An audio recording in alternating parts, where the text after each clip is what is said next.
February 13th. We have very exciting talks and topics, so please stay with us and enjoy the event. So this here is agenda for today. The first speaker will start around 10:05. The second speaker will join us around 11:40, and the third speaker will be around 10:10. His talk is a little bit shorter. Okay. So thanks a lot to AIAA headquarters. The Zoom platform was provided by AIAA National Office. It's actually quite expensive, so really highly appreciated. Some of the sessions, at least the first one, thanks to Jim, and the second one we still have to ask Michael because probably some issue with JPL. So if things are recorded, it will be posted after the event.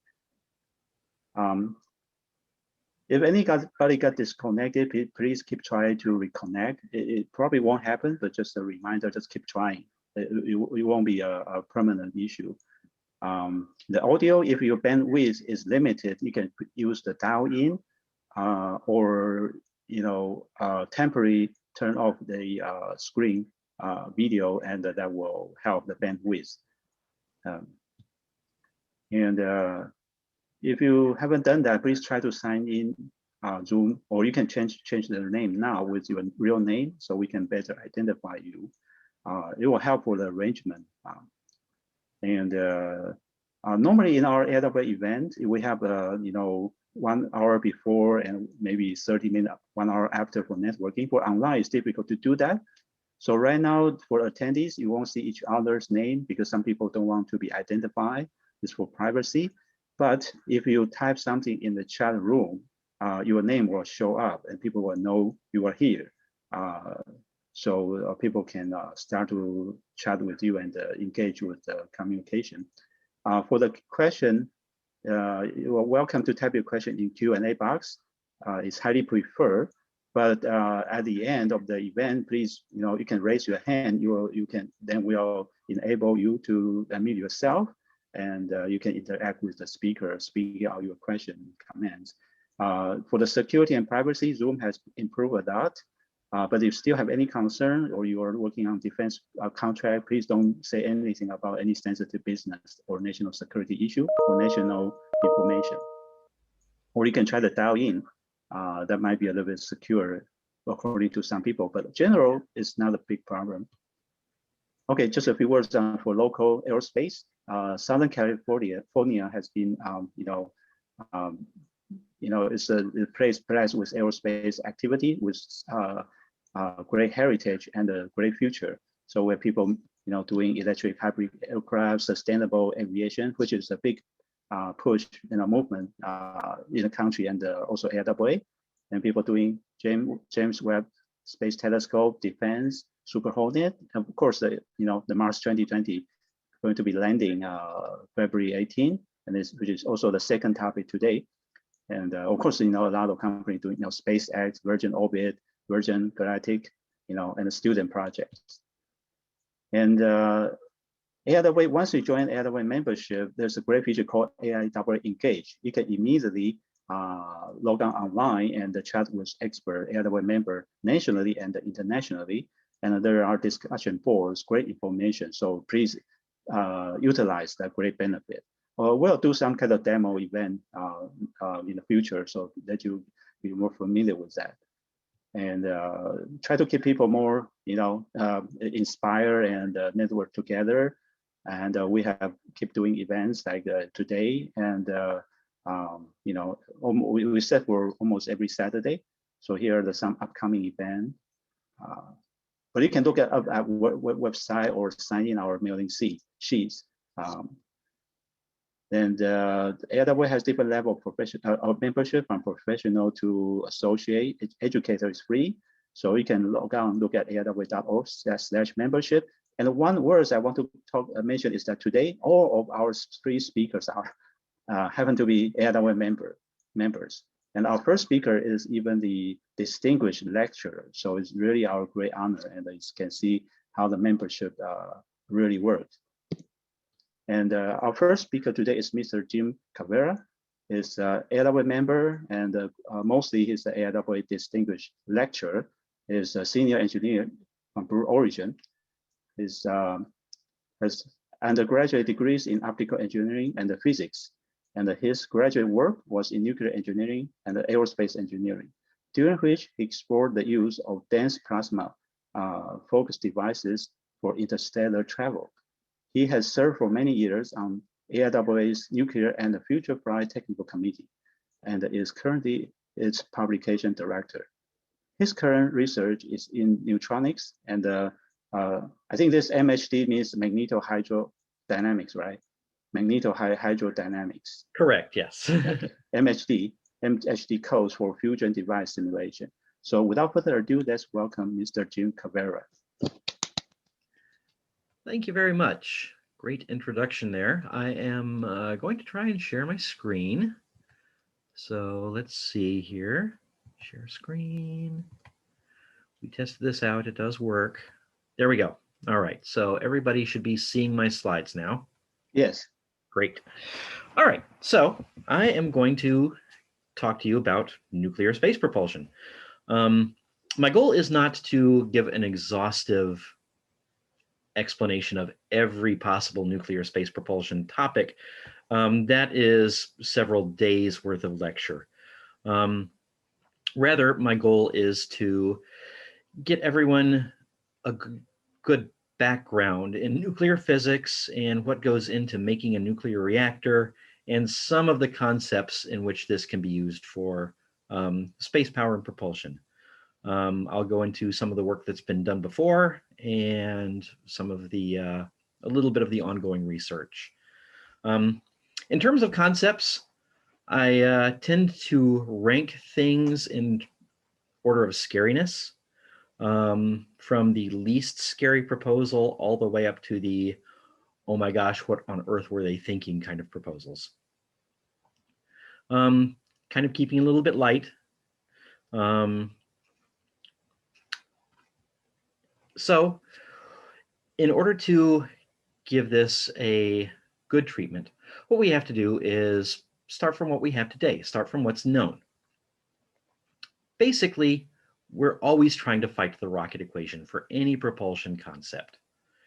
Here's what we have today. These are a small sampling of some of the commercially available rocket engines that are in use.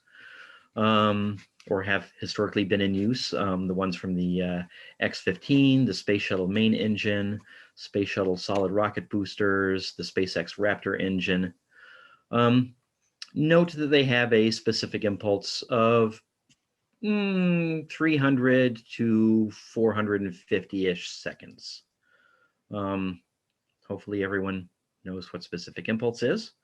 For those who are just casual rocket scientists as opposed to professional rocket scientists, the best way to explain specific impulse is that it's a measure of efficiency of an engine, and it roughly correlates to the amount of time that 1 pound of fuel will give you 1 pound of thrust.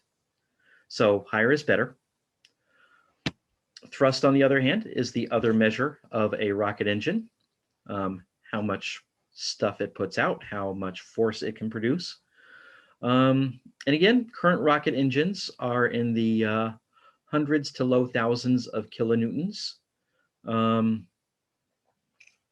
At Blue Origin, we make use of a couple of different rocket engines that have specific impulses kind of in line as to, you know, what these other rocket engines are capable of doing. Thrusts between 100,000 pounds and about 500,000 pounds. So, you know, basically what has been done before. Now you note at the very bottom, the N-Star engine used in the Dawn 1 mission has a much higher specific impulse and a much lower thrust. This is there for comparison purposes. It is not a chemical engine, it is an electrical, an ion thruster. Excuse me, Jim. Yes. Some attendee indicate, is it possible you can make it full screen? Oh, I can try. Yes. Let's see. It's a view or full screen mode. There we go. Let's try that. How's that? Great. Thank you. Okay, no problem. I'm going to try and move my other windows around so I can still see questions as they come up. There we go. All right.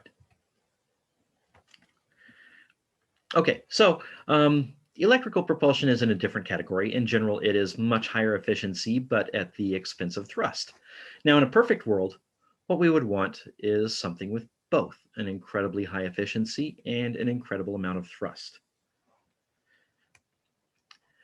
So here's what we have to deal with. This is the rocket equation. Note the inclusion of the logarithmic terms, and these are the ones that give us trouble. So if you plug in some of the figures from the previous slide and figure out that you want a delta V of, say, 5% the speed of light, then your mass fraction, the amount of fuel you need, is an incredible number. In fact, it's more atoms than we think exists in the known universe. Clearly, a chemical rocket isn't going to get us there. What we need to do is, again, because of that nice little logarithmic term in there, we need to really increase the specific impulse by a lot in order to get to any meaningful level of efficiency to where we can actually colonize the solar system, which should obviously be our goal. I mean, I may be a little bit biased working for Blue Origin and all, but I think it's a good goal. So here's a hint. How can we bump up the specific impulse? Well, we need a more energetic fuel. Here's a handy little chart of some of the fuel energy densities in megajoules per kilogram. Sugar, coal, fat, gasoline, about 40 megajoules per kilogram. And this is roughly the same order of magnitude as we get from burning hydrogen and oxygen in a liquid-fueled rocket engine. Hydrogen and oxygen, hydrogen burned with oxygen has a fuel energy density of about 88 megajoules per kilogram. Uranium, on the other hand, has many orders of magnitude higher energy density. And for this reason, I think this is where our propulsion future lies. So what do we do with all of this uranium? Obviously, we burn it, using the term loosely, in a fission plant. And this is a basic outline of how nuclear fission works, if you're not familiar with. Step one, all we do is we get some neutrons. We get step two, we get some stuff that splits apart when a neutron hits it, uranium, good choice there.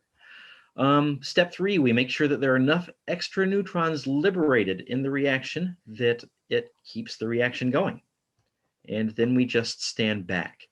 Uranium is wonderful stuff in this regard. It'll just continue to produce energy so long as you continue to feed it neutrons. And since nuclear fission produces neutrons, you can keep it going pretty much forever.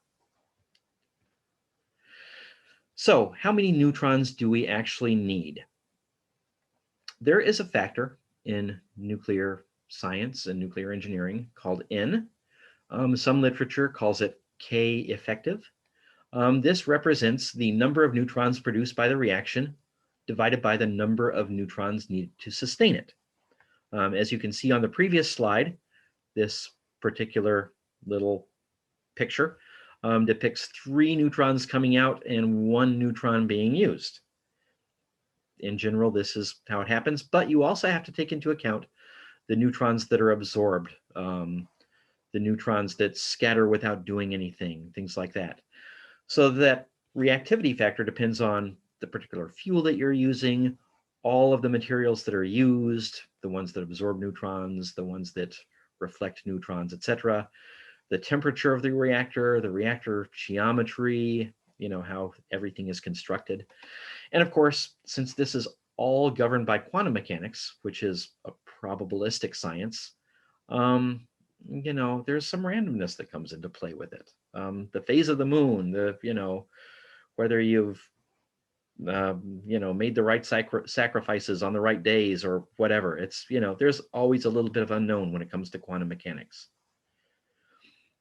In general, we try and engineer this away, of course, but there's a lot that goes into this. Some typical values If N is less than 1, then the reactor is called subcritical. There are not enough free neutrons to sustain the reaction, and so that fission chain reaction will slowly die off. N exactly equal to 1 is the point at which the reactor is critical. And contrary to pretty much every science fiction movie, a reactor going critical doesn't mean that you're about to be in the middle of an explosion. It means that it's just starting to work. Commercial nuclear reactors, the ones that generate power, try and keep their effective reactivity between 1 and 1.1. So enough neutrons to keep the reactor going and a little bit more to account for things like neutrons being absorbed, neutrons being lost to the environment, that kind of thing. If N is greater than 1.1, those reactor operators start to worry. If N is greater than 2, that's when you start to run. And if N is greater than 50, you've basically just detonated a bomb. Reactivity is also sometimes listed in dollars and cents in some literature. Depending on the source of the literature that you're reading, you might see N, you might see dollars and cents. N and K effective are generally used for reactor operations, for reactor planning, things like that, reactor maintenance. Dollars and cents is generally used by reactor designers, people that are involved in the simulation, design, construction of the reactor. The reason for this is going to be a little bit clearer once we get into it. But in general, they represent the same thing. Reactivity of less than $1 means that the reactivity is subcritical. From $1 to about $1.50 means the reactor is delayed critical, and I'll get into what that means in a moment. Around $2 means the reactor is prompt critical. Again, I'll explain that in a bit. And around $1,000, again, you've just detonated a bomb. Looks like we have a couple of questions here. Where was Chernobyl on the N value scale? Okay, good question. The problem with that, knowing an exact answer to that, is that honestly, the instruments kind of melted along with the core of the reactor, and so they weren't able to get good readings. From the papers that I read, the best estimations place N at right around 10 for Chernobyl. So not near bomb territory, but well above the we need to run territory. Okay, so here's your standard reaction cycle. You have some uranium-235. I'll go into what the different isotopes mean in a moment, but uranium-235 is what us nuclear scientists consider the good stuff. It's the stuff that will happily fission when hit with a neutron. You then add a neutron.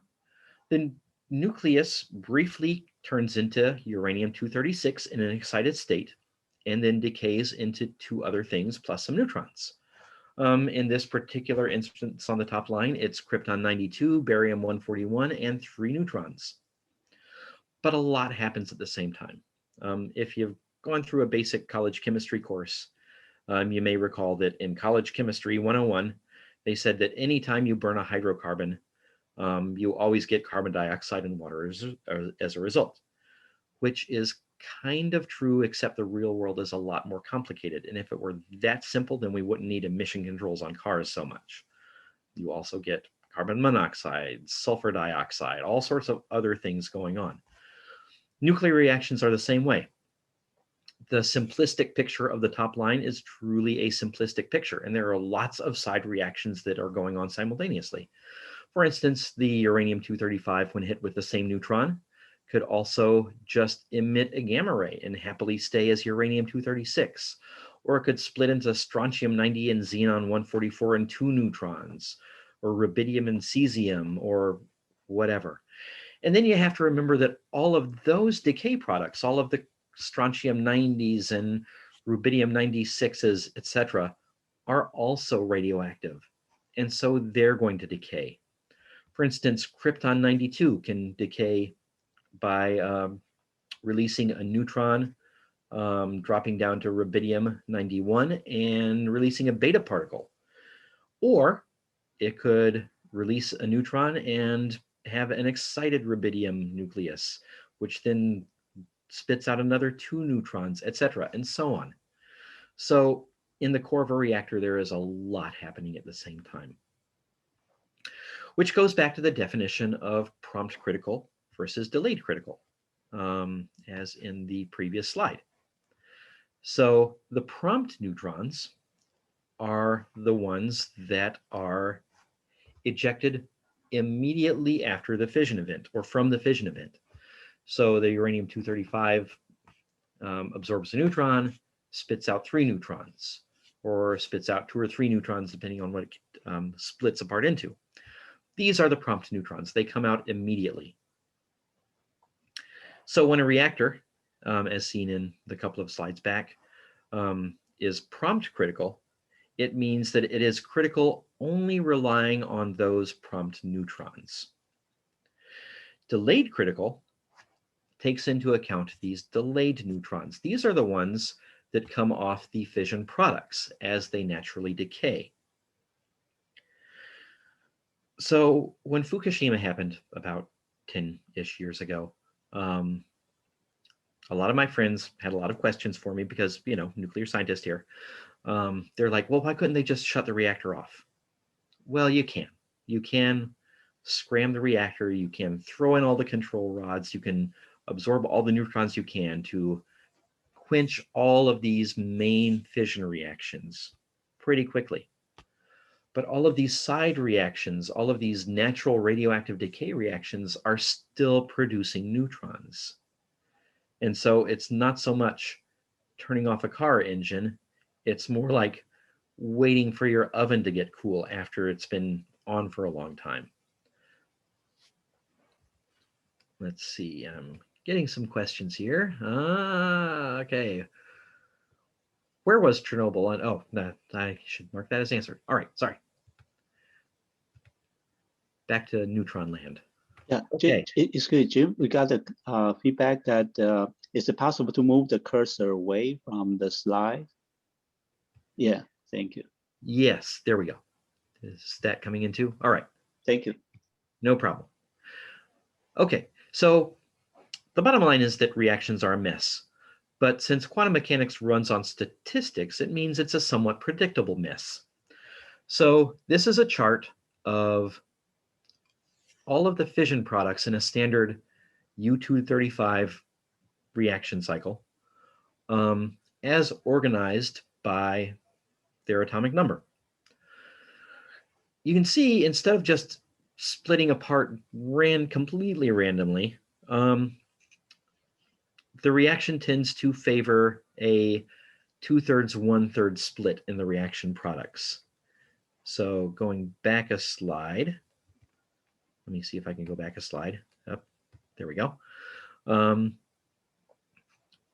You'll notice that there's kind of an uneven split between the lighter and the heavier reaction products. And this little fact is what allows us to make nuclear reactors somewhat predictable and get around some of the quantum mechanical probabilityness of it. So chemists have it fairly easy. They have 118 standard chemicals that they know about. Most of them they don't even use. Pretty much everything after uranium is artificially created. And that's it. It's a very small periodic table of elements. Contrary, nuclear physicists have this guy. This is the table of isotopes. Kind of like the periodic table, you start off way down here at the lower left with helium, and then you work your way upward to the upper right, going toward iron, lead, uranium, all of the more fun stuff as you get upward in terms of number of protons, number of neutrons. Everything in black is pretty much stable. But as you drift away from that axis, things become increasingly more interesting. Now note that all of our fun nuclear fuels are kind of up here in the upper right-hand part. You can see uranium-238 called out specifically. Thorium is in there. That's where us nuclear scientists examine things for potential as a nuclear fuel. These are all of the unstable things, all of the things that really don't like to exist, like to split apart and produce energy. Down here on the other end, hydrogen, helium, oxygen, things like that. These are so stable that they make for good shielding materials. They can absorb neutrons without really caring too much, without becoming unstable. Now note that iron 56 is specifically called out on this chart. And the reason for that is very interesting. It is because iron 56 is the most stable stuff in the universe. It is the one isotope that can neither gain energy from fusion or gain energy from fission. So this is why white dwarfs are largely made of iron. This is why somewhere in 100 trillion years, very deep time, the universe is going to consist of largely just big hunks of iron floating around in space. Iron hangs around forever. But also this is kind of represents the dividing line. Everything heavier than iron can potentially gain energy from fission. Everything lighter than iron can potentially gain energy from nuclear fusion. Okay, so let's talk a little bit about some of these decay modes. Now, on the previous slide here, things are color-coded by their half-life, and they're also arranged somewhat by decay mode. By nuclear decay, I mean emitting an alpha particle, emitting a beta particle, emitting a gamma ray, things like that. Here are some of the common ones. Alpha decay is where a nucleus ejects an alpha particle, a helium nucleus. When it does that, the original nucleus's atomic mass drops by 4 because you just ejected a helium nucleus, and the atomic number drops by 2. Beta decay, you've also probably heard of. This is where a nucleus ejects an electron and an antineutrino. The atomic mass doesn't decrease simply because electrons and antineutrinos are incredibly lightweight. The atomic number, however, increases by 1. And this may seem a little bit counterintuitive, because how can something losing an electron increase in atomic number? The reason for this is it's not the chemistry idea of something losing an electron and becoming ionized. This is the nuclear physics idea of something losing an electron. When that happens, a proton that's in, or a neutron that's in the nucleus all of a sudden decides it would much rather be an electron, a proton, and an antineutrino.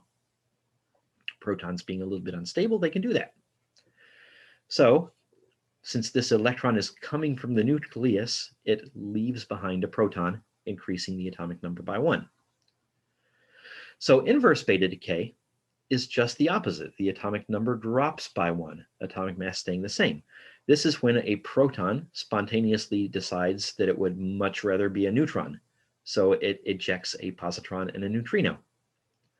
Ejecting a gamma ray, some radioisotopes are natural gamma ray emitters. And then there are some others. Some isotopes can spontaneously split apart. Some can absorb an electron, emit a neutrino.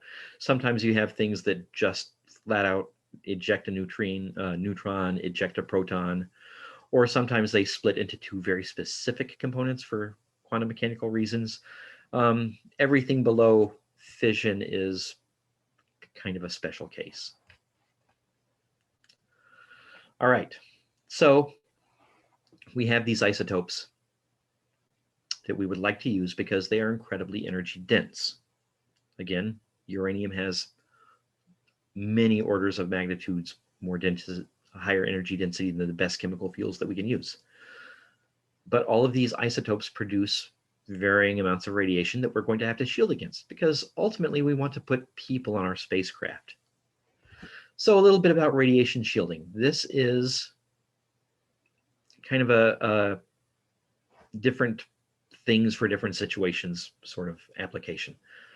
Alpha particles, being lower energy, heavier, they can be stopped by skin or paper. They're pretty easy to shield against. Beta particles are faster moving electrons, but thin metal works adequately. Any kind of metal foil would be fine. X-rays, gamma rays, any sort of high energy photon. This is when you're starting to talk about needing lead or other dense substances. In the case of gamma rays, a lot of lead. Now, neutrons are the exception to pretty much every rule. The reason is that neutrons are not only emitted from things, but can also be captured by things.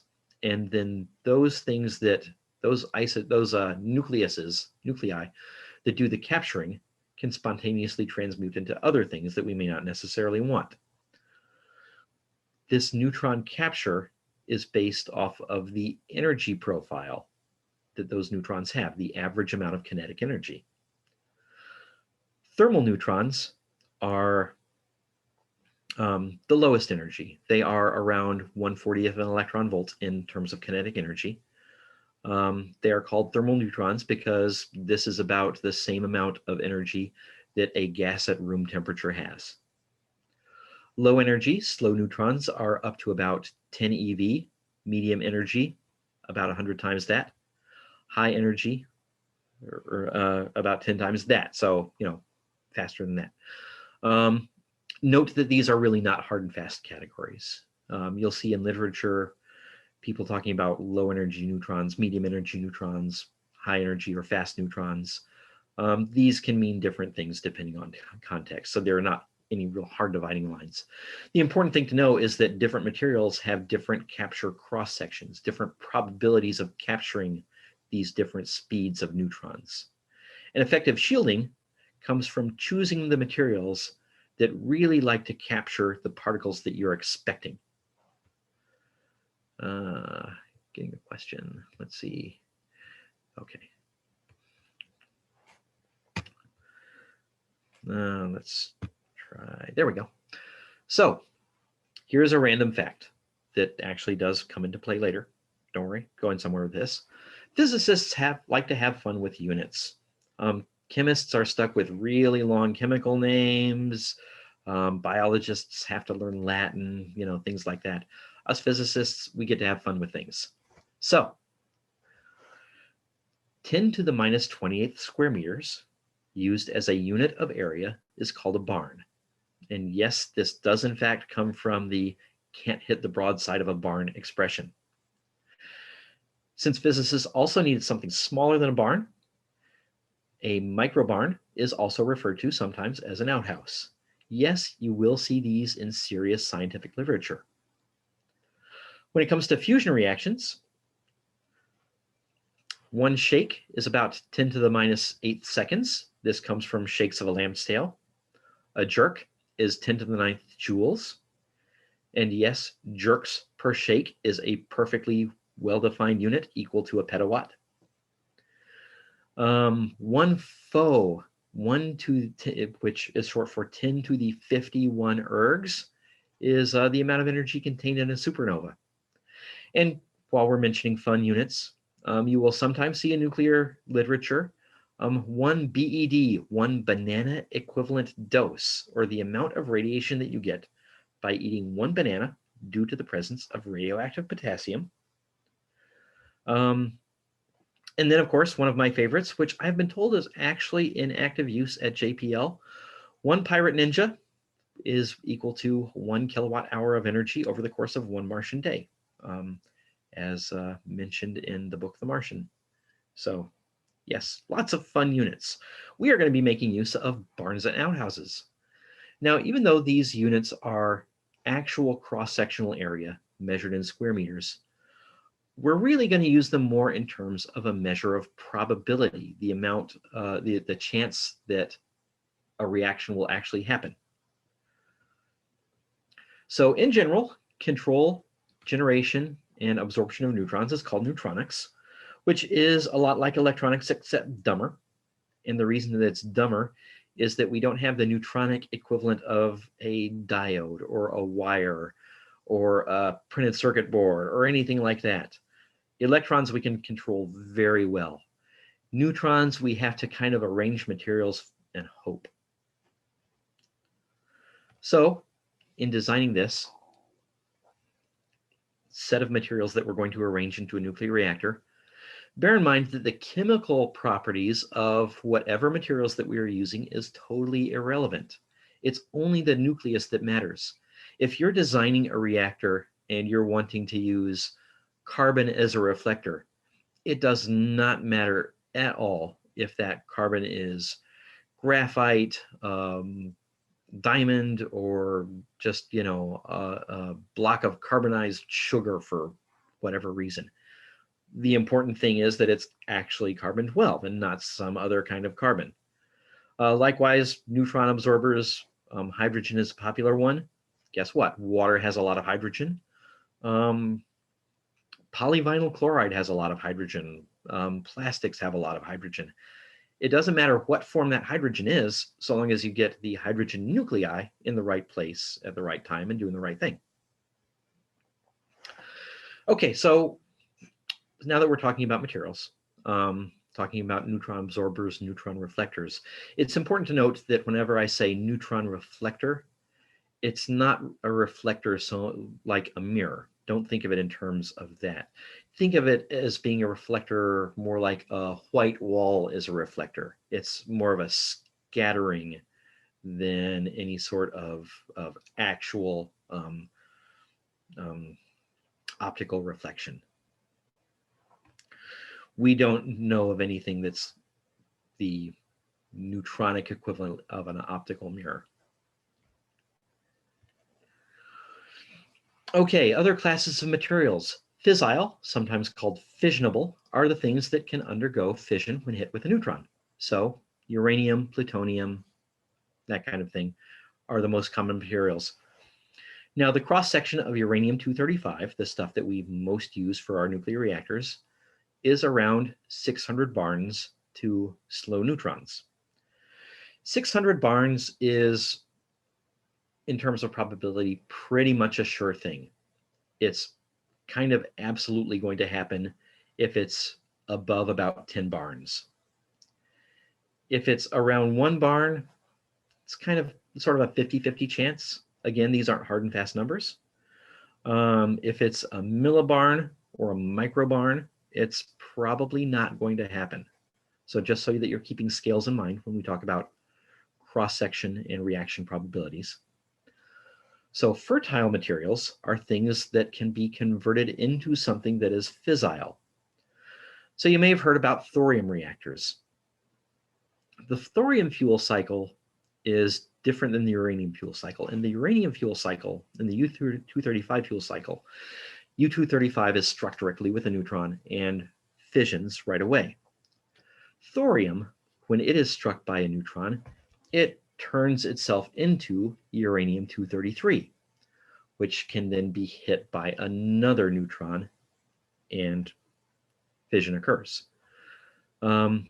So thorium is very useful as a fuel, but it's important to remember that it's not the thorium that's itself that is doing the fissioning. It's thorium as transmuted into uranium that's doing the fissioning. So when we're looking at fuels, we have a few desirable materials that we're looking for. We want it to have a long half-life when it comes to natural decay modes, meaning it's relatively stable. Uranium, naturally occurring uranium, has half-life, depending on the specific isotope, of hundreds of thousands of years to millions of years. So not a problem there. We want it to have a high neutron capture cross-section, so something 10 or higher, so that we know that the reaction is going to take place. We want it to release 2 or more neutrons per fission event, so that we have enough free neutrons to keep the chain reaction going. And ideally, we would like to be relatively abundant in nature.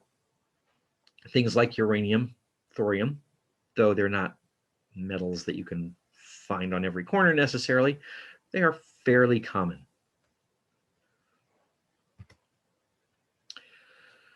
Okay, there are materials that also decay by spontaneous fission or spontaneous neutron emission. Now note, if you go all the way back to the beginning slide, in order to start a nuclear reactor going, you're initially going to need a neutron coming from somewhere, an initial neutron that hits and kicks the reaction off. You could think of it as kind of like a nuclear spark plug for the reaction. Materials like americium and beryllium are oftentimes pressed together into a pellet to work as a spark plug, because together they have a nice little reaction where they create a few free neutrons. Very handy. Other materials. Moderators are materials that do not completely absorb neutrons, but serve to slow them down. Many fissile materials, uranium in particular, has a higher neutron cross-section to slow or thermal neutrons. So the neutrons that come immediately out of the fission reaction are fast. We'll want to slow them down. Materials that work as absorbers will also serve as moderators, and so moderation in a normal commercial nuclear power plant is usually done by water. Has a lot of hydrogen, slows down neutrons, also absorbs neutrons to act as shielding, and works well as a coolant. Okay, putting these things together. This is the non-reactor reactor. This is called an RTG. It is not a nuclear reactor in that there is no controlled fission taking place. This is a nuclear reactor that only relies on the heat of natural decay. In the middle, that bright red stuff is stuff that gets hot. It is plutonium, polonium, some kind of radioactive isotope. People have looked at using nickel, cobalt, etc., whatever. All of these materials have a sufficiently short half-life that they just naturally sit there and get hot. Well, we can use that heat. We can surround this material with a cooling system, with thermoelectric or thermionic converters, etc., produce electricity directly. Great, we're in business. We now have a battery that lasts pretty much forever and will sit there quietly for decades producing heat and electricity. We can use this for propulsion, right? Well, sort of. There are a few advantages and disadvantages to this. Here are some real-world radioisotope thermal generator designs. The fuel that they've used, the half-life, the amount of power that they've produced. As you can kind of see from the chart, the advantages are that they're dead simple to build. There's nothing to control. You can use pretty much any unstable isotope that produces a sufficient amount of heat. And the operation is very predictable. There's no chain reaction going on, not a lot of quantum mechanical weirdness to deal with. So, it's basically a battery. The disadvantages, however, the things that make these not suitable for propulsion, is the fact that there's no way to turn them off. This lump of material is going to sit there staying hot for the lifetime of the material. There's also a low energy density because these rely on radioactive decay and not a forced fission reaction. They produce a lot of heat, so there are potentially some waste heat issues to deal with. So not great for a large amount of power or for space propulsion, but not for lack of trying. In point of fact, some folks back in the 70s decided to build what's called a poodle thruster. This is basically a resistojet that doesn't require electricity. Yay, no electricity to use. But you also can't turn it off. It's going to always be hot. The specs on this poodle thruster were about in line with other resistojet thrusters. So specific impulse of about 600 seconds. They fired it for a duration of about 700 seconds in the test. Thrust produced was negligible.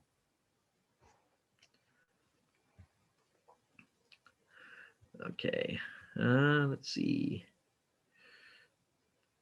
So questions. So having a little bit of technical difficulties here because if I move the question box off to the side to where it isn't interfering with the slides, I can't see questions right away. So what I'm going to ask is that we hold off questions until the end, and I'll try and leave about 20 minutes or a half hour or so for those. So, okay. Next. So now that we have some of our materials defined, let's build a terrestrial reactor. All terrestrial power generating reactors look about the same. What we do is we start with, if you can imagine this, a bundle of soda straws. So grab a bunch of soda straws the next time you're at a restaurant, take all of the wrappers off and hold them in a bundle. This is kind of what the core of a nuclear reactor looks like. We'll make those soda straws out of zirconium alloy. The reason is because zirconium is completely transparent to neutrons. Neutrons act like it's not there, so it won't interfere with any of our other calculations. Some of these soda straws will fill up with some fissile material, uranium-235 or a thorium, plutonium, whatever you want, whatever fissile material you can get your hands on. Some of these we will add control rods to, things that absorb neutrons. And by pulling these soda straws in and out of the core, we can control the amount of neutron flux in different parts of that core. We'll leave a few of these empty, and then we'll put this whole mess into a really big container, basically a coffee percolator. We fill it up with water, add a ton of shielding, stand back. What happens is that the reaction, once started up with our little nuclear spark plug, starts getting hotter and hotter. We use the control rods to make sure that we're absorbing enough neutrons that it doesn't go into any sort of thermal runaway. And then through the empty straws, water starts circulating through natural convection. Hot water means steam that can spin a turbine, generating electricity. Yay. So terrestrial reactors are categorized by a number of things. First, the fuel used, enriched uranium, depleted uranium, and enrichment levels are listed on this slide. And again, not really hard and fast numbers, but this is generally what is meant by enrichment ratio. They're also characterized by the moderator that you're using, water, heavy water, salt, etc. The coolant, which is often the same thing as the moderator, but not necessarily always. And then the core configuration, fuel rods, little pebbles, whatever the core looks like. Here is what a typical reactor looks like up close. This is the core of a reactor. You can see in the center of the slide the bundle of straws. These are the fuel rods. The ones that are on linear actuators, those are control rods. Some of the rods are sensors. This whole thing is sitting in a swimming pool. Pretty much all reactors kind of look like this. All right, here is the simplest possible reactor that we can make. These are all over the world. There are dozens of them. They are happily producing power 24/7. This is the boiling water reactor. It is most like the coffee percolator in design. In the middle, you have your fuel elements, control rods that can go in or out in between the fuel elements. You circulate water through it. The water gets hot, flashes to steam. Steam drives a turbine. Yay, electrical power. A pressurized water reactor adds another step. It keeps the reactor core inside a pressure vessel, not allowing the water to boil, and instead using a steam generator. This is a bit of an added safety because the water that's flowing through the reactor core, oops, let me go back, does not interact with the water that's flashing to steam and going to the turbine. Since the water that is in the reactor core can gradually pick up some neutrons and become a radioactive waste hazard in itself, this is considered a good thing. Again, there are a lot of these running, dozens of them all over the world, happily generating power. Okay, here is another design. This is the CANDU design, which is short for Canadian depleted uranium. This changes the core geometry and makes use of heavy water such that you can use naturally occurring or low enriched uranium. Basically the same though as the pressurized water reactor. Okay, now we get into the fun stuff. And by fun, I mean interesting concepts that have not necessarily been as thoroughly explored as the various types of water reactors, but still might have some potential both for ground-based power production and for use in space. So here we have a diagram of an advanced gas-cooled reactor. Replace the water with gas. Works pretty much the same way. This is interesting in that it's the first thing that starts to look like a rocket to us. Because you can imagine that instead of recapturing the hot gas to spin a turbine, you can jet the hot gas out the back. There's your rocket engine. Liquid metal reactors are another thing that have been pioneered here for power generation on Earth. They use a metal as a first stage coolant moderator. They can breed their own fuel from otherwise unusable isotopes. And this is where the calling something a moderator is a little bit of a misnomer. There's some more complicated physics going on here. Suffice it to say that these are interesting in the fact that you can use almost anything as fuel, including waste fuel from other reactors. All right, pebble bed reactors. These are just starting to gain traction here on Earth as power generation and have a lot of interesting potential in space. So instead of your core being a bundle of soda straws, your core is now a gumball machine filled with these little magical gumballs containing nuclear fuel surrounded by a nice candy coating of graphite. What makes these interesting is that this particular reactor design is completely meltdown proof.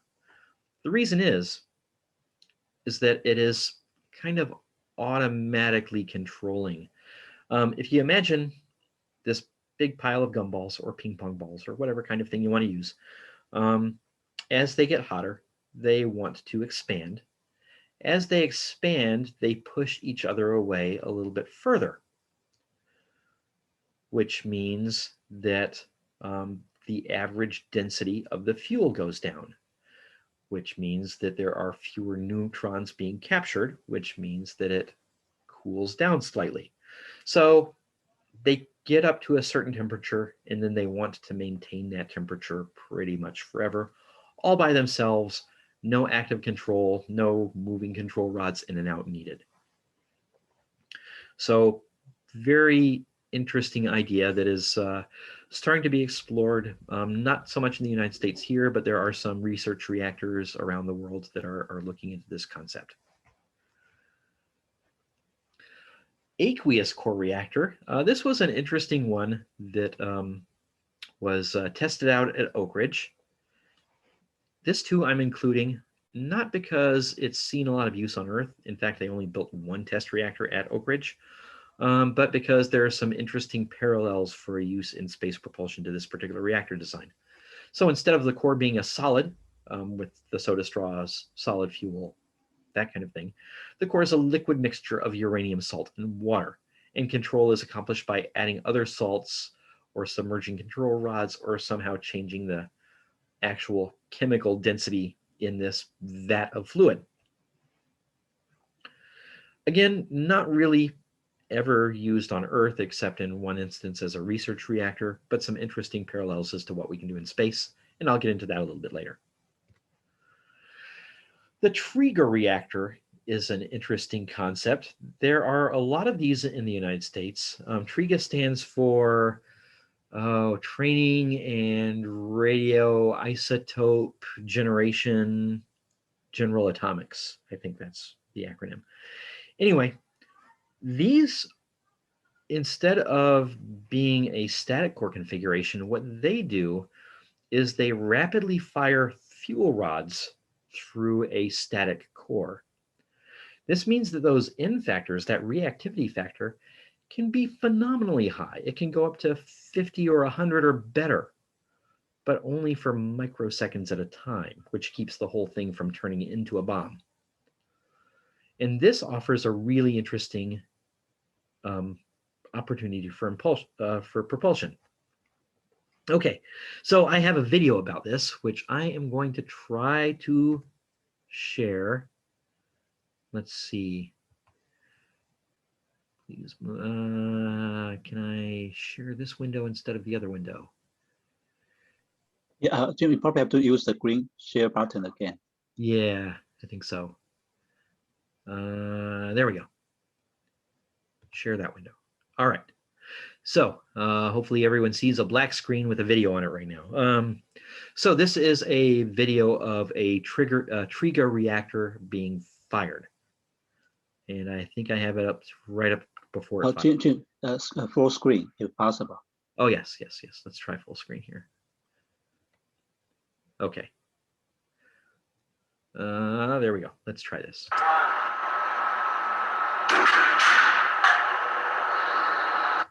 Okay, that really brief flash was the control rods being fired through the core.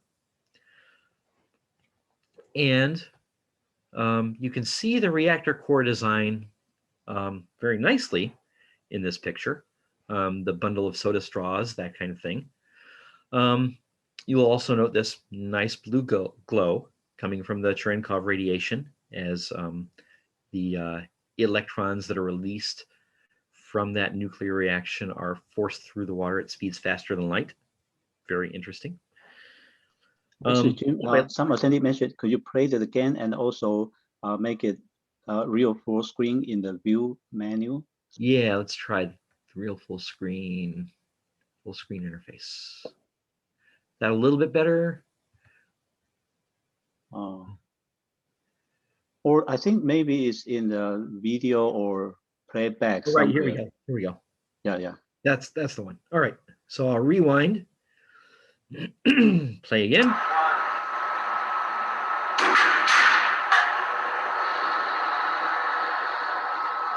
There we go. Very nice picture. So like I said, this has some really intriguing possibilities for propulsion that have only been very recently investigated. And we'll get more into that in just a little while when I start to turn all of these terrestrial reactors into space reactors. So let me go back to slides. Let's get rid of this. Oops, I think I lost it altogether. Shoot. Hang on. Share screen. Back to that. Put this in full screen. View. Full screen. There we go. All right. Hopefully everyone can see my screen again. Yes. Good. Great. Okay. So that was a Triga reactor. Let's go to taking these from power generating systems into a means of propulsion. So turning a terrestrial reactor into a flight-weight rocket involves a few things. First, we get rid of the coolant. We don't need a static cooling system. We're going to be jetting stuff out the back anyway. Then we get rid of as much shielding as we possibly can. There's already a lot of radiation in deep space. We're not really adding a lot more to the environment. It'll be okay. Then we add a big tank of cryogenic hydrogen. We run the hydrogen through the core, jet it out the back, instant rocket engine. And with the NERVA project, back in the late 50s through the early 70s, this is exactly what they did. Here's a slide of showing one of the NERVA rockets that they built. This is a solid core nuclear thermal rocket. And note how similar it looks to both a standard rocket engine and a standard nuclear reactor. So over here on the left side, we have all of the turbo pumps and plumbing that you would have on a normal liquid-fueled rocket engine. On the far right, we have the nozzle, that kind of thing that you would have on a normal liquid-fueled rocket engine. In the middle, you can clearly see the bundle of soda straws that is our reactor core. So this is not just a schematic. Like I said, back in the 50s through the early 70s, they actually built a bunch of these. Actually, dozens of these to be exact. This is in fact an incomplete chart of all of the rocket engines that they built. I just picked out some of the more interesting ones. They built dozens of these. They tested them for extremely long durations. And if you look at this chart, you'll see that all of these rocket engines are a chemical propulsion engineer's dream. We have test times of sometimes hours. We have ISPs starting at twice of what the best chemical engines can do. We have thrusts approaching meganewtons in some of these cases. So this program unfortunately died out in the 70s due to environmental political concerns. But it is worth noting that a few of these engines produced were in fact flight weight and could have been put on a rocket engine or on an actual launch vehicle. Okay, so you'll note back on this chart that the power that they produce doesn't necessarily go entirely into thrust. I mean, a lot of it does. You're jetting hot hydrogen out of the back, getting rid of a lot of your energy. That said, there is still the possibility of using these to produce power for your onboard systems as well. This is called the bimodal concept. Since we already have a nuclear reactor running on our space vehicle, we may as well get some electricity out of it at the same time. So as you can see on this little flow diagram here, all you do is you divert a little bit of the heat to run a turbine and recoup some of that energy in the form of electricity. Another concept that's been looked at is the trimodal, or LANTR, or which stands for LOX Augmented Nuclear Thermal Rocket. Since you have hot hydrogen coming out the back, you can also add some oxygen to the stream as kind of an afterburner. You'll be losing efficiency because now you're getting into the realm of chemistry and not nuclear physics, but you can increase thrust at the same time. So this may be useful for doing orbital maneuver changes, things like that on space missions. Now note that you're certainly adding complexity to the system in both of these cases. In fact, on the trimodal design, you're adding a lot more complexity because now you have to deal with liquid oxygen and a hot oxidizing environment at the nozzle. But still, there are some studies that indicate that the trade-off may be worth it for certain missions. Okay, so NERVA, like I said, very typical of these solid fuel concepts that we're wanting to make use of. Again, this has been explored to death back in the 50s through the 70s, and in fact is undergoing a resurgence, which I'll get into at the very end when I talk a little bit about the future and what we are looking at researching right now. Okay, so there are other nuclear propulsion concepts out there, not just solid core. Some of these are scary, and we'll talk about one of the scary ones right now. So in the mid-50s, so the legend goes, a nuclear test was done in the Nevada desert. It was an underground test. They sunk a nuclear bomb a few hundred feet underground, capped the shaft off with a manhole, set up cameras, detonated. The high-speed camera that recorded that manhole caught it in just a single frame, but from that, it was estimated that its speed was 65 kilometers per second, making it potentially, if this legend, and frankly, this might be an urban legend, if this is true, it would be one of the fastest objects, man-made objects ever. Now, this particular story may or may not be true. That said, some propulsion engineer might have heard this story and said, what can we do with this? Ladies and gentlemen, I present to you the Orion concept, moving fast by blowing things up. The idea is that instead of slowly running hydrogen propellant through a solid core, you can just get a few thousand small nuclear bombs in the kiloton range. You can stuff them into an ejector system, like cans of soda in a vending machine, and eject them out the back of your spaceship about 1 per second and detonate them. Using a pusher plate, you can absorb a lot of that energy of the shockwave, turning the jerky explosion into a somewhat smoother motion, but you can ride the shockwave of that nuclear blast. Even scarier, and yes, someone actually did a study on this, you could use a sail instead of a plate and detonate the nuclear bombs in front of you and push the sail with that.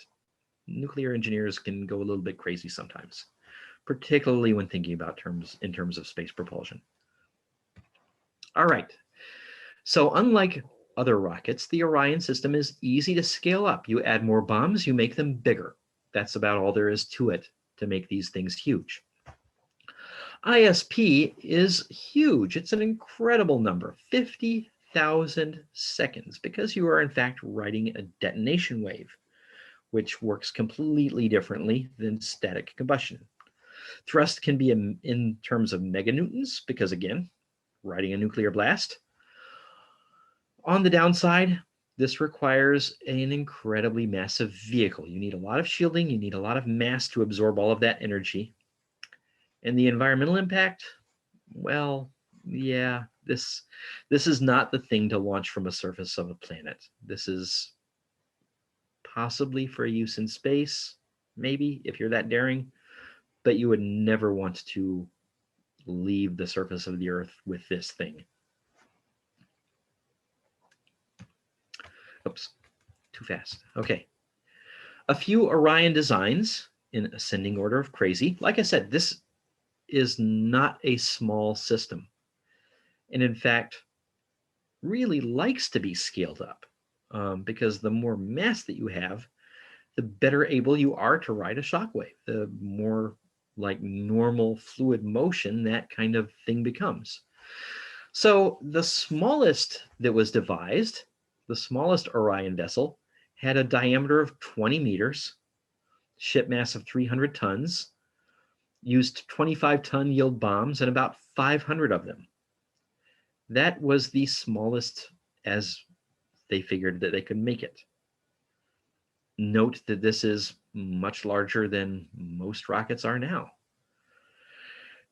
The designs got only crazier after that. And in fact, if you want to colonize Alpha Centauri, you could in fact, in theory, build a 40 million ton Orion ship with a diameter of 20 kilometers, use 30 million 1 megaton yield nuclear weapons to do it. Yes, someone thought at one point in time that all of these were good ideas. And no, there might not be enough fissile material in the entire world to make 30 million 1 megaton bombs. But again, this is just some of the things that people think about when looking at these kinds of pulsed nuclear detonation concepts. Okay, let's scale back the crazy a little bit for now. We'll get even crazier later. Okay, first a few takeaways from the Orion project. If we do ever need to evacuate the planet in a hurry, you know, some extinction level event coming toward us that we can't stop, some science fiction kind of thing going on, Orion is probably the best we could do at our current levels of technology. In more practical terms, Orion is a useful model for any kind of high energy pulse propulsion system. For instance, if we turn fission into fusion, we turn the bombs into tiny pellets, then we might have something interesting. Okay, so back to more traditional designs. Like I said, scaling back the crazy just a little bit. So the problem is that nuclear thermal rockets are at their heart heat engines and subject to the same laws of thermodynamics as every other heat engine. In particular, your efficiency scales with temperature. So the hotter you can get the core, the more efficient you can make it. So why don't we just let the core melt? Instead of relying on solid fuel rods, we'll let the core become a liquid. Uranium fuel rods melt between 1500 K and 2500 K, depending on their precise composition, and vaporize at between 4000 and 6500 K.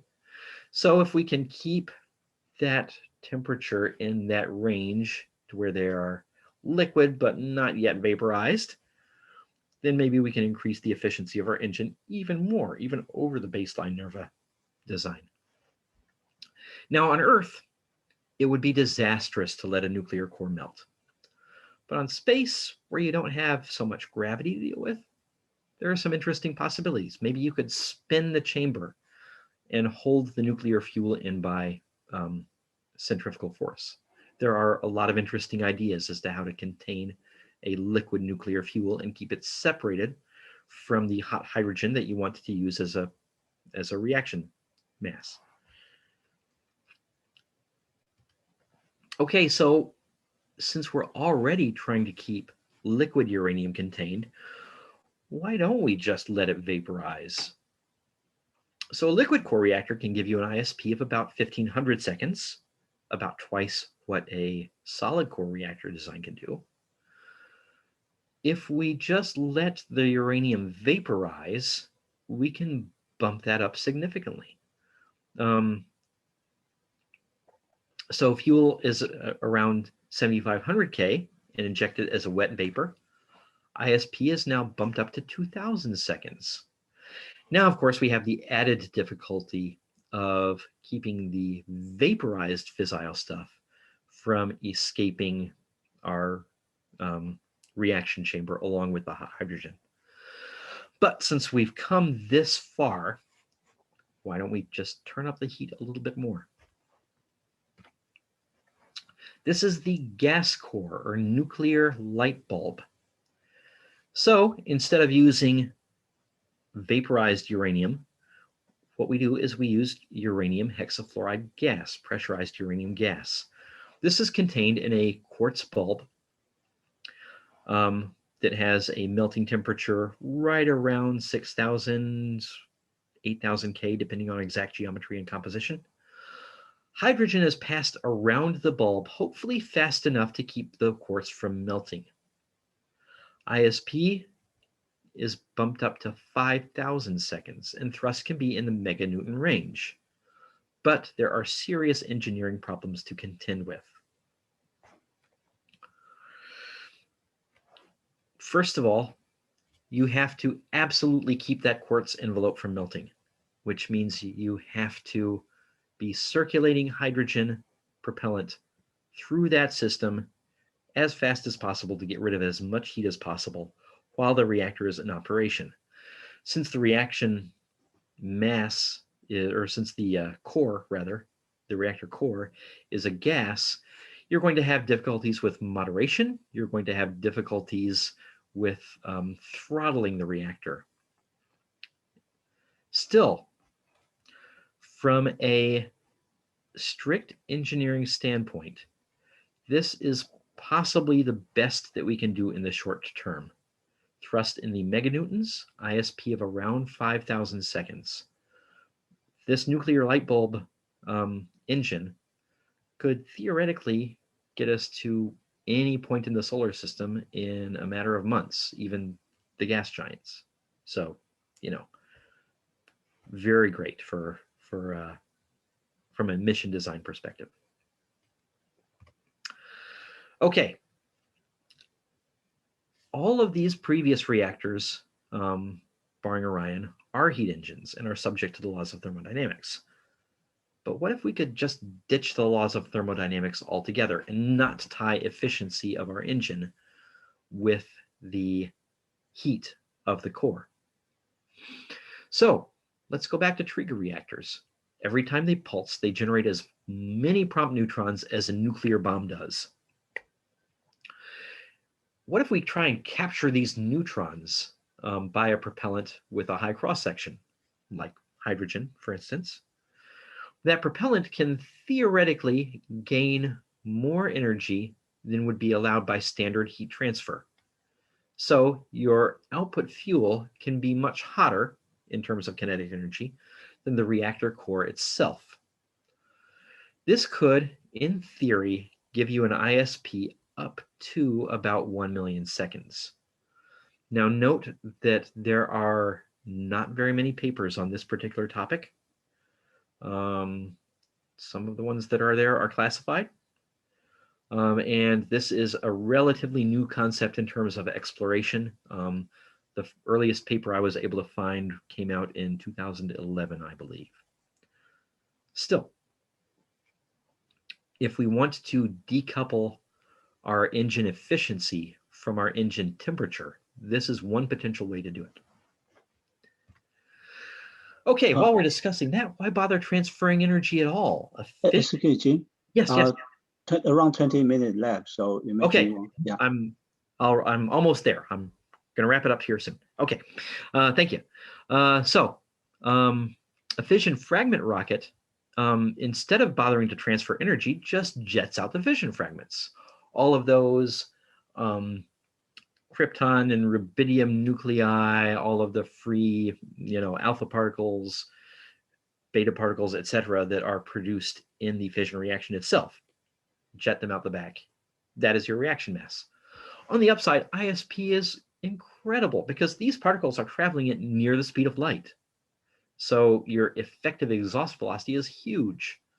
On the downside, thrust is best measured in units of hummingbirds. And fun fact, a hummingbird can generate up to about 50 millinewtons of thrust. So there was a more or less realistic NIAC design study in 2011 that came up with a pretty good working model for this type of engine. They estimated thrust at up to about 43 newtons for the system as a whole, with an engine mass of 113 tons. Uranium's heavy, nothing you can really do about that. And an ISP of around 500,000 seconds. That combination might not serve well for human missions, but would be great for interstellar precursor missions or long-duration probes. Okay, now I've saved the best for last. We come to the scariest on our scariness scale. This one is from Robert Zubrin, who's pretty much the king of scary. And it is dedicated to all of those people who really liked the idea of Orion, but decided that it wasn't quite explodey enough. Can we take Orion and somehow make it more explodey than it already is? Ladies and gentlemen, the nuclear saltwater rocket. So what you do is you dissolve highly enriched uranium salts in water. You contain these in hollow rods made out of something that absorbs neutrons, like borated steel, for instance. And then you use a series of pistons to evacuate all of these rods into a chamber all at once. When the streams cross, when all of this highly enriched radioactive liquid comes into contact, they go prompt supercritical pretty much instantly. And here's the important part, it will continue to do so until you are out of fuel. So essentially, this is a megaton class nuclear weapon that just never stops exploding. All right, this is the basic design. And here are some statistics to go along with this scary beast. Thrust, 15 meganewtons, ISP 500,000 seconds. Chamber temperature and pressure are in the oh my god territory. But if you want an Epstein drive like they have on the Expanse show and books, this is pretty much it. This would get you to anywhere within the solar system in a matter of days. So there we go. All right. Since we got 20 minutes left, and I imagine we have a lot of questions, this is a good question stopping point. So what I'm going to do is I am going to stop sharing for now in order to better take questions. Let's see, how do I stop sharing? There we go. All right, so we will go in more or less order here.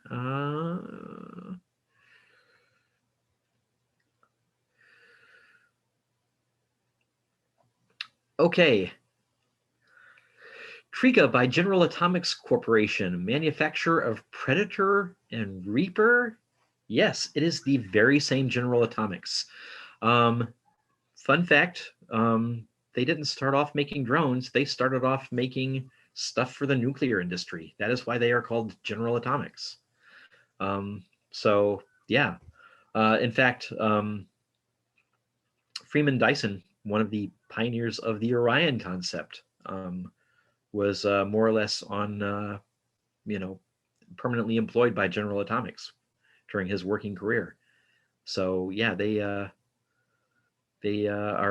big into nuclear propulsion. Okay, next question.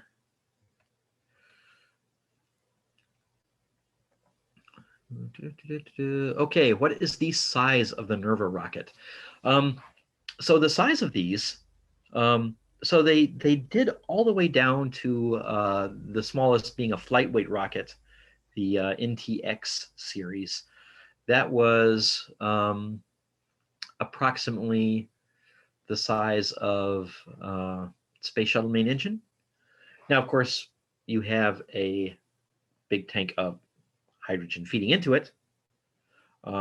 You also have some shielding that Space Shuttle main engine does not need, but similar scales in terms of size. Let's see.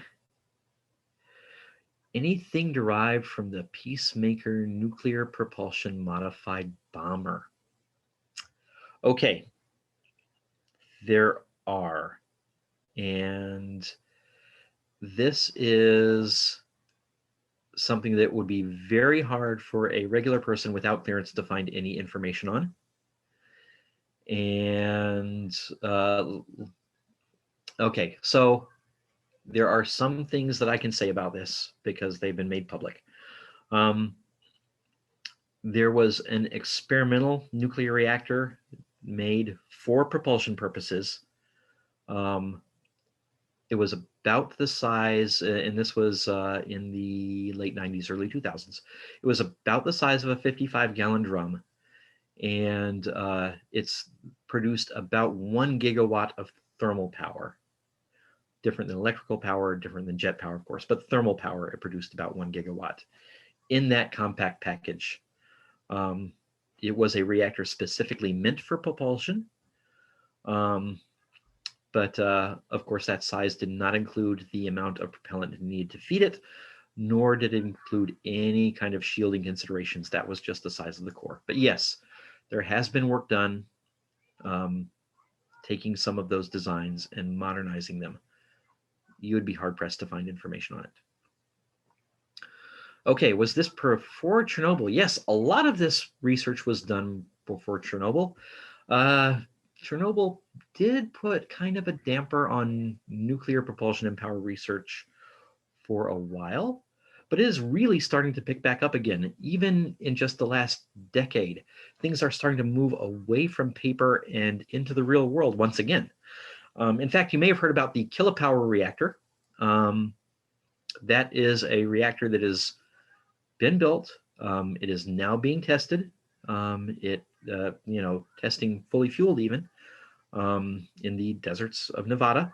And it is a fun little device meant for space power production that, is about the size of I'm trying to think of something that's about the size of a floor lamp, and will happily produce 10 kilowatts of power for 20 years, pretty much unattended.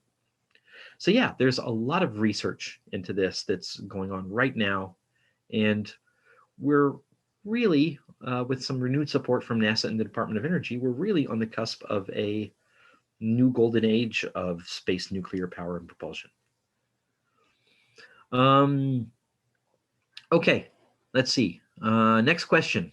Oh, this feeds into what I was just saying. With respect to bimodal NTR, it is my understanding that CERMET type reactors are more effective than composite due to the limit on the temperature in the tubes. Where in CERMET can you actually get to 1200 in the closed loop helium xenon duct tube? Could composite be modified to enable temp hotter than 700 Kelvin? Ooh, that's a tough question. This is one that I don't have the time to answer as it deserves, unfortunately. The short answer is you might want to take a look at some, not just CERMET fuels, but take a look at HALEU fuel geometry as well. There have been some really interesting designs in terms of fuel composition and geometry in just the last few years that may blow this whole thing wide open. Pun not actually intended. So there we go. Do I work with Megan Mitchell? No, I don't. Are you assuming that the laws of thermodynamics are wrong? No. I am not assuming that the laws of thermodynamics are wrong. I'm assuming they are right. And it's, pure and simple a law of thermodynamics that high temperatures equate to high efficiencies, but it's also not the only means of achieving high efficiency. So efficiency in terms of ISP, specific impulse, is based on the speed of the exhaust gases. And this is what electric rockets do. Electric propulsion systems like ion propulsion don't actually heat the propellant, they accelerate them using electric or magnetic fields. There are likewise some nuclear concepts that can get to incredibly high efficiency, fission fragment, for instance,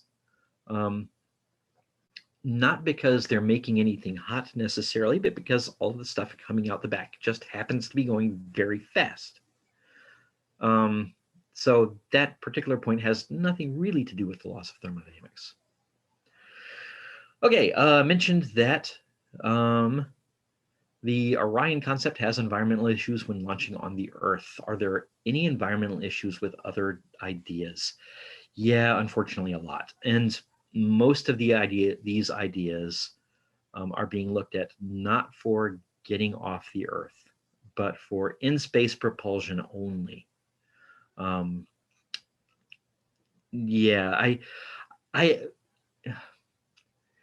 So there's a difference between the science of what is possible and the politics of what is likely. And I don't see any of these nuclear propulsion concepts are ever likely to be used as a means of departing Earth's gravity well. But as a means of departing Earth's orbit, yes, absolutely. What funding is available for hardware development? So NASA has actually been increasing spending on that to the tune of about $1 million a year for hardware development. So this just in the last few years. So yeah, things are looking up in this field. For the Orion concept, what momentum transfer causes the change of velocity on spacecraft? There is no medium to act as a propellant. So is it the particles in the detonation wave? Yes, it is the particles in the detonation wave. Impinging upon that shock, that pusher plate. Wasn't there a NERVA concept used that used air as the working medium to allow essentially unlimited atmospheric flight time? Yes, there was. There were several of these ideas explored in the 50s, 60s, and then they were brought up again in the early 2000s for nuclear cruise missiles.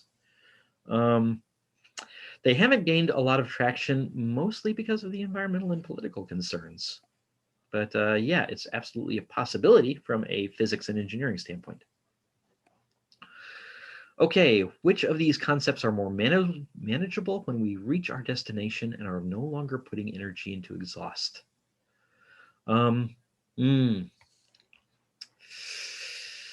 Ooh, that's a tough one. Honestly, probably the ones that are safest are the traditional NERVA solid fuel approach, just because there is such a body of research and practical engineering behind them. And we know how to deal with solid core reactor design and construction and operation. All of these, it is worth noting, even the solid cores, have problems with heat rejection in space, which is a completely separate issue. In point of fact, any advanced propulsion concept is likely to have heat rejection issues. And so there are people talking about using things like oil drop radiators and oil droplet radiators and things like that for doing heat rejection. But yeah, any science fiction spaceship concept that uses some kind of nuclear propulsion system and does not have massive heat sinks is likely wrong. Okay, nuclear fusion. Where does nuclear fusion fit in? Okay, is this too advanced or not practical? Where are we with this technology? It's not too advanced. It's not impractical. It is an entirely separate 2-hour lecture. And I could, again, if I had all day, I could go on about this, but I had to hit my limit somewhere, and I decided to give everybody a good grounding in nuclear physics and not list concept after concept after concept. So there we go. What about a nuclear reactor system gas-cooled to generate electricity for plasma propulsion, like BESMER? Actually, most of the advanced propulsion concepts do require such massive amounts of electricity that they absolutely need some form of nuclear reactor on board the spacecraft. Okay, I've always thought it disappointing that most advanced fusion and fission reactors essentially boil water to spin a fan. Is there any research going on for other means of extracting usable energy that doesn't rely on technology from the 1800s? Yeah, there is. And that technology is magnetohydrodynamics, which if you can get your exhaust, your plasma hot enough, then that becomes a viable thing. That said, again, that's another lecture entirely. But yeah, it is an active area of research. Electric power has focused on RTGs, but I heard that there's been a breakthrough in beta batteries. There have actually been some breakthroughs in beta batteries as of late. Nanobat, or I think is the name of the company that's researching graphene-based nanobatteries. Nanovolt. The problem with beta batteries is that while they do have a nice energy density, they do not have a very nice power density. So yes, a beta battery can run a long duration space probe just as well as an RTG up to a certain power limit, but they don't scale very nicely once you get beyond the tens of watts level. Let's see.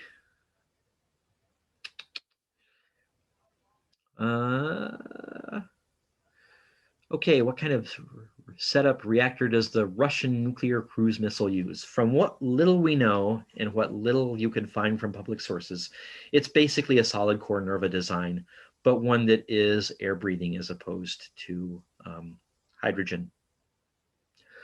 Reshare the last slide on the insane engine. Yes. I'll do that in a moment here. And then also how to suggest to try an experiment in the lab without causing a calamity. How would you suggest to develop a prototype? Okay, so nuclear fission reactions are not something that you can build in your garage, unfortunately. That said, nuclear fusion reactors you can build in your garage. And if you want to go that route, again, I couldn't really touch on that for time constraints. But if you want to go that route, look up, there's an issue of Make magazine from several years ago that tells you how to build an inertial electrostatic confinement fusion reactor in your garage, also called a Farnsworth fuser.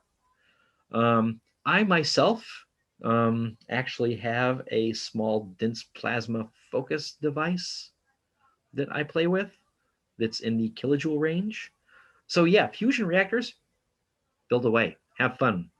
The NRC won't likely come knocking at your door. Every three-letter agency on the planet is going to come knocking at your door if you try and build a fission reactor in your own lab. Now, again, this is an active area of research, and there are plenty of licensed laboratories that are starting to build prototypes and are starting to do testing. All of the big national labs are involved in this. Los Alamos, Sandia, Oak Ridge, some of the private laboratories as well. So yeah, there are people actively doing this. But yes, you do have to be licensed. You do have to have $1 million facilities, et cetera, et cetera. Okay, let me find that last slide again of the thing and try and share it again.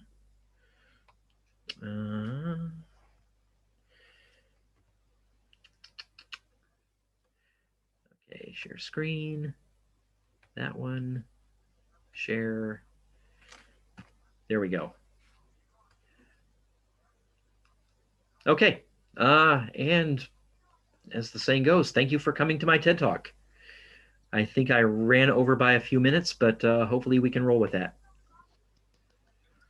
Thank you, Jim. This is so fantastic. People are so excited, and wish we can, we can arrange for you coming back for the more crazy idea, the future. Oh, like I said, I could go on. If you wanted to schedule me for half a day or even a full day, I could do it easy. Oh, really? Wonderful. We'll do that. Yeah, in fact, I have a whole nother slide deck on fusion and other weird stuff that I'll include when I email you the link to the slide decks on Google Drive. Okay, let's arrange that. Thank you so much. Appreciate it. This is wonderful. Thank you. Yeah, excellent. Stay in touch. I will. Okay, thank you. I'm going to turn off my camera and enjoy the rest of the talk. Yeah, stay with us. Michael is here, so we'll start with him now. Stay. Yeah. All right. So our next speaker is